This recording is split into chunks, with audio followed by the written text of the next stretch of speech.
Hello, everyone, and welcome back to another State College of Florida speaker series. My name is Reese Flegel, and I am the SGA Interclub Council President for the Venice campus. Today, I'm going to be asking questions to better understand the finer details regarding internships. This leads me to personally introduce you to Michelle Groves, who is the Internship Coordinator at State College of Florida. Also joining us is Julia. Hi, everybody. I'm Michelle Groves, and I am the Internship Coordinator here at State College of Florida. I'm located in the College and Career Planning Department here. Thank you very much for being here today. So I have a couple questions. The first one is, what is the importance of internships?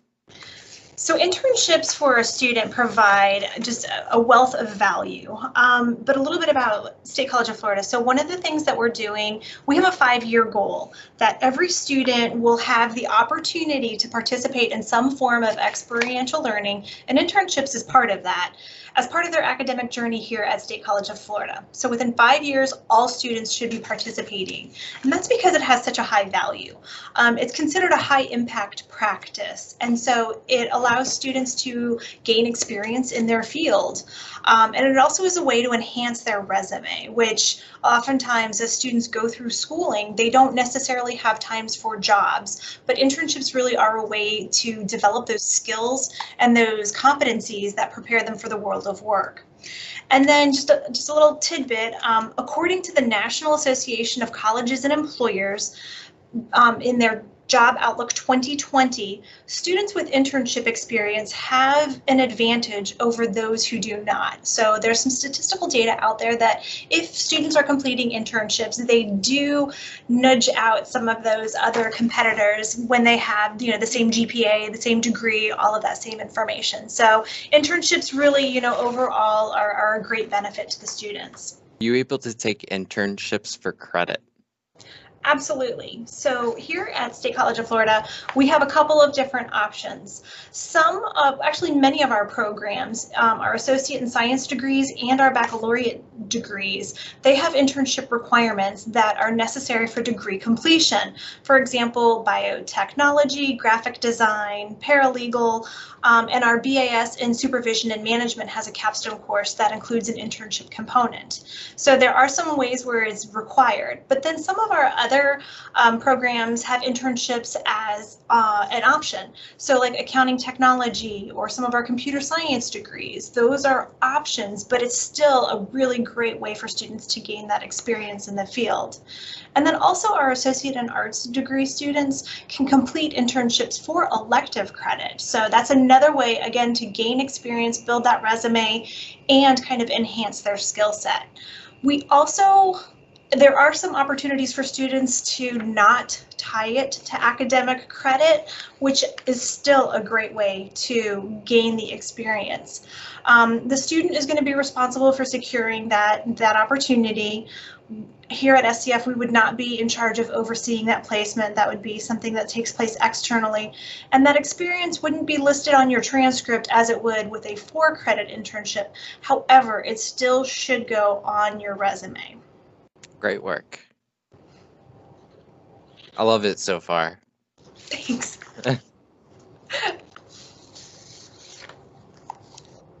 So that leads me to my next question. Are there any internship opportunities at SCF? Sure. So here at SCF, the way that the structure works is it's usually a semester-long internship. We tie it to the academic calendar, just like it's one of your regular classes. And it's also aligned with your academic program. So like I mentioned previously, in the associate in science programs, but also if you're in an associate arts degree, it can be based on what your pathway is going to be at a university for your bachelor's degree. And then there also needs to be that mentoring component from the company where you will be completing the internship. There are 3 key members of the internship: the student, the employer, and then the faculty supervisor, who is kind of coordinating everything. So all three parties agree on what will essentially be the internship. You know, what the job duties would be, what the timeline is, how many hours there will be for the internship, and everybody comes to an agreement because there is going to be a letter grade awarded.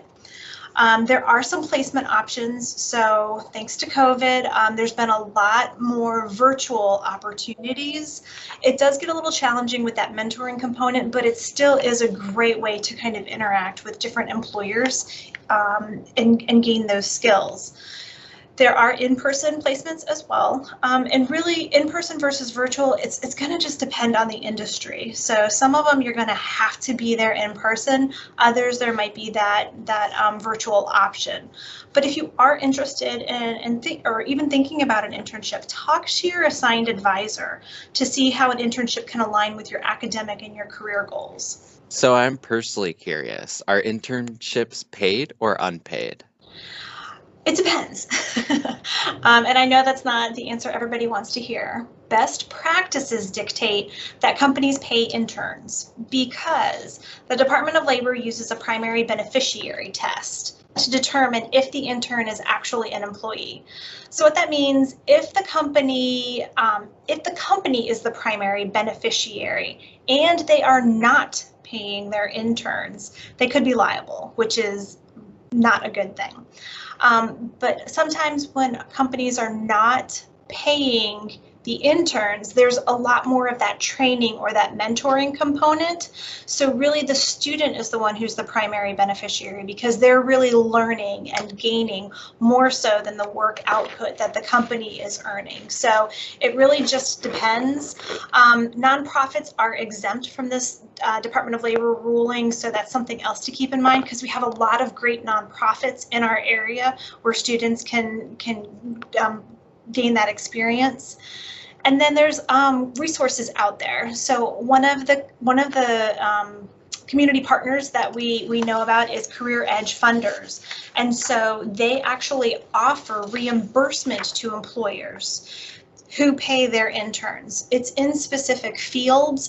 However, it's a good way for the student to get paid, the employer to pay the intern and get the internship. And so there's probably other opportunities out there as well. So it's basically legalities and budgets. Yes. Okay. What is the most efficient way to find an internship? Start early.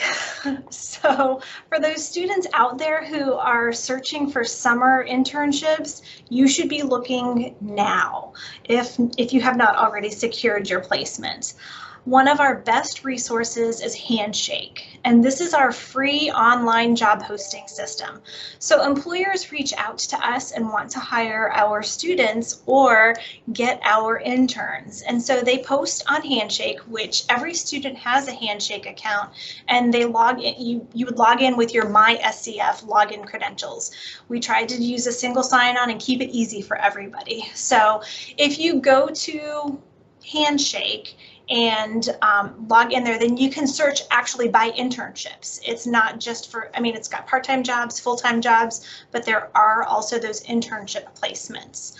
Another way to find internship opportunities is by networking. And so just a quick plug, for the spring semester, we are going to have a virtual reverse career fair with all of our Cross-College Alliance schools.